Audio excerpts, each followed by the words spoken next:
Hello and welcome to the NoobTube YouTube channel for day 139. This was the 16th of January 2023, a Monday, Martin Luther King birthday, federal holiday. I started the day out, I did 22 minutes on the treadmill because I had a trip to Tampa, had a doctor's appointment that I went to.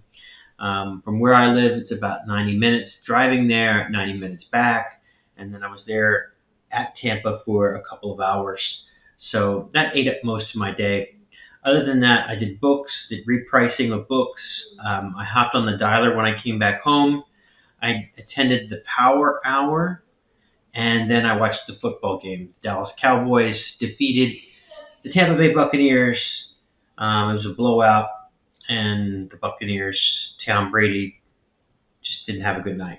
And the Tampa Bay Buccaneers defense wasn't so good. Well, it wasn't good at all. But so Cowboys won.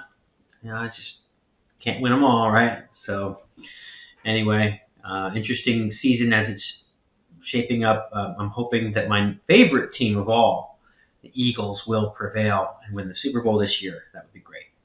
All right. If you have any questions, like, comment, subscribe, and I will talk to you tomorrow.